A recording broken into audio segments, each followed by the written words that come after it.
जय माता दी दोस्तों कार्तिक महीने की शुक्ल पक्ष की द्वितीया तिथि में प्रत्येक वर्ष भाई दूज का त्यौहार मनाया जाता है। जैसे कि भाई बहन के रिश्ते के प्रेम का प्रतीक ये त्यौहार दर्शाता है और इस त्यौहार में मुख्य रूप से प्राचीन कथाएं जो हैं पढ़ी जाती हैं, जो कि यम और यमुना से ली गई हैं। जैसे कि भगवान सूर्य के पुत्र और पुत्री थी यमुना और यम यानी यमराज, तो उनकी कथा मुख्य रूप से इस व्रत के दिन पढ़ी और सुनी जाती है। आइए सुनते हैं यमराज और यमुना की कथा। कथा के अनुसार जैसे कि सूर्य भगवान की पत्नी का नाम संज्ञा देवी था। इनकी 2 संतानें थीं, पुत्र यमराज तथा कन्या यमुना थी। संज्ञा रानी पति सूर्य की उद्दीप्त किरणों को न सह सकने के कारण उत्तरी ध्रुव में प्रदेश की छाया बनकर रहने लगी। उसी छाया से ताप्ती नदी तथा शनिश्चर का जन्म हुआ था। इसी छाया से अश्विनी कुमारों का भी जन्म हुआ था, जो देवताओं के वैद्य यानी भेषज माने जाते हैं। इधर छाया का यम तथा यमुना से व्यवहार खराब होने लगा।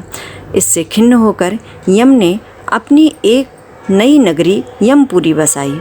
यमपुरी में पापियों को दंड देने का काम संपादित करते भाई को देखकर यमुना जी गोलोक चली आई, तो उन्होंने दूतों को भेजकर यमुना को बहुत खुजवाया, मगर वो ना मिली। फिर स्वयं ही गोलोक गए, जहाँ विश्राम घाट पर यमुना जी से भेंट हुई।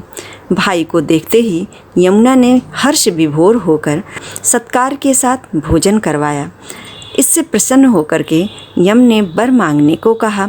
यमुना ने कहा, हे भैया, मैं आपसे यह वरदान मांगना चाहती हूँ कि मेरे जल में स्नान करने वाले नर नारी यमपुरी न जाएं। प्रश्न बड़ा कठिन था। यम के ऐसा वचन वर देने से यमपुरी का अस्तित्व ही समाप्त हो जाता। अतः भाई को असमंजस में देखकर यमुना बोली, आप चिंता न करें, मुझे यह वरदान दें कि जो लोग आज के दिन बहन के यहाँ भोजन करके इस मथुरा नगरी विश्राम घाट पर स्नान करेंगे, वो तुम्हारे लोक को नहीं जाएंगे। इसे यमराज जी ने स्वीकार कर लिया। इस तिथि को जो सज्जन बहन के घर भोजन नहीं करेंगे, उन्हें मैं बांधकर यमपुरी को ले जाऊंगा और तुम्हारे जल में स्नान करने वालों को स्वर्ग प्राप्त होगा। तभी से भाई बहन के रिश्ते का यह त्यौहार मनाया जाने लगा। दोस्तों, इस तरह से यमुना और यम के बीच के संबंधों की ये कथा है, जो कि हमारे कलिकाल में भी आज भी हम लोग इस कथा के अनुसार ही अपने जीवन में इन बातों को धारण करते हैं और उनको मानते हुए अपनी जो लोक परंपरा और संस्कृतियां हैं उनको निभाते हैं।